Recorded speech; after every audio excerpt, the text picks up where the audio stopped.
Hey folks, this is Keough, and I have a new training video for you. Let me note that this is actually 2 days. This isn't one single day of training. Okay, so the pause bench press was done on Tuesday, and the squats that you're going to see were actually done today. So first, to begin with the pause bench pressing, God, it felt awful. It felt really slow. 240 shouldn't move this slow for me. I did sets of 5, 240 for 7 sets of 5, all paused, and it just moved atrociously slow.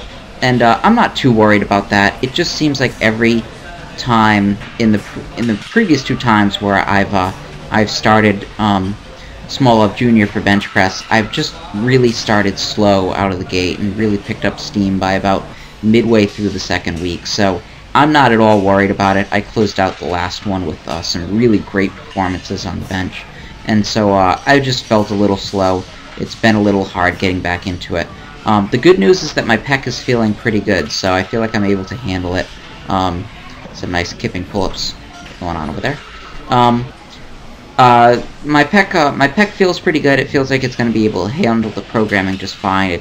I don't think I'm going to need any time off for it, so that's great. The squats rather that you're going to see from the next day turned out far better than these bench presses. I basically just tried to survive this session.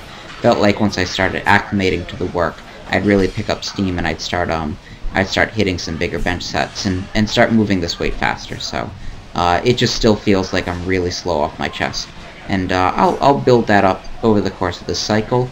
And at the end of this cycle, I'll finish 5 pounds heavier than I was at the end of the previous cycle. So hopefully that translates into a good bench press PR at this April meet. I'm really counting on benching over 300.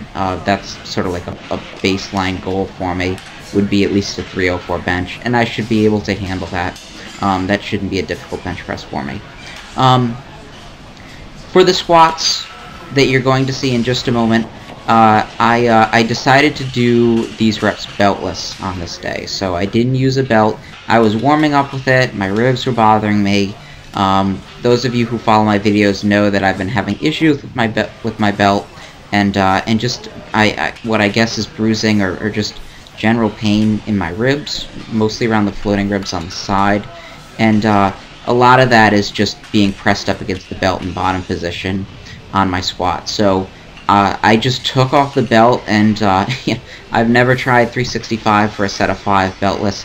I just figured I'd go with it, and the first set went okay, and then after that I said, well, let me see how long I can go, let me see how long I can take this. I'll do as many sets as I can before I fail something. And I made it through the entire 7 sets and surprised even myself by being able to do that. I don't know what my 5 rep max is beltless, but this is technically my 5 rep PR because I've never done a heavy set beltless like this before. It feels really fantastic to be able to go in there and do something that, had you asked me previously in the session if I'd be able to do, I would have told you there was no chance I would finish all 7 sets all beltless.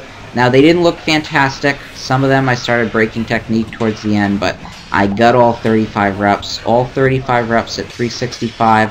When I started training the base cycle, I was doing 365 for sets of 3, and I quit after 7 sets for that first Saturday session because I was just really breaking technique badly and just felt really achy and decided not to press it any longer.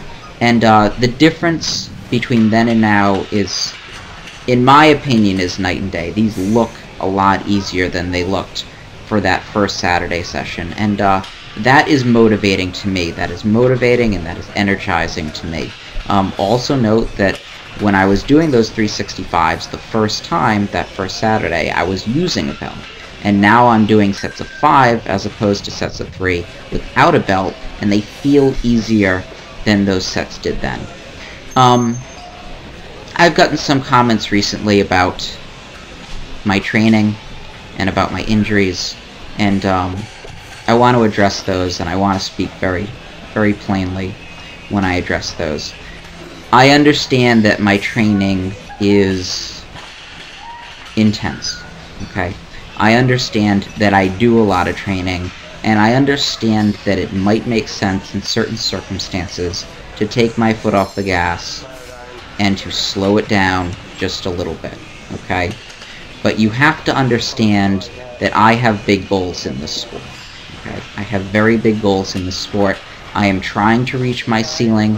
Wherever that ceiling might be, I am trying to find it, and I am trying to do everything in my power to get stronger, okay? And if that means benching 4 times a week and squatting 4 times a week, and doing that for 3 months in preparation for this April meet, if that's what I think is going to get me 1,400 pounds, I will put myself through that, okay? I will put myself through every single day of that training, and I will deal with the consequences of that, okay? People talk about my injuries, people tell me that I should rest, or I should, I should be careful, or this stuff, but, I just find it sort of hypocritical because nobody is telling a professional athlete out there that he or she should not be playing through pain, but when it comes to me, as a powerlifter, everybody's concerned about my safety, and, you have to understand that the motivating force for me is not money. I'm certainly not in this for money, and I don't think that money is a legitimate reason to compromise my health. I am in this to try and make a mark and try to establish a legacy as a powerlifter, okay? I want to, when I am done, be regarded as one of the greatest 148-pound powerlifters of all time, and I am on my way to getting there. And you have to understand that when you do something exceptional in life, when that is your goal, when that is what drives you, you will suffer for it. There is no way around that, okay? If you want to, you can live a good, long life. You can live a life of relatively little suffering. You can be decidedly average. There's nothing wrong with that. But if you want to be exceptional in anything, you have to suffer for it, in one form or another. My suffering is corporeal, okay? My suffering is written on my body. I experience it physically when I train, and I train through pain, but this is completely normal for high-level powerlifters. Everybody is training through something once you reach this level. You just have to come to terms with it and move on, okay? I am not conservative when it comes to my training. I understand that there are risks associated with training, but if you want to be exceptional, you have to accept the fact and make peace with the fact that chances are you are going to incur injury. It's not a question of if, it's a question of when, and you have to be at peace with that, okay? And I'm at peace with that.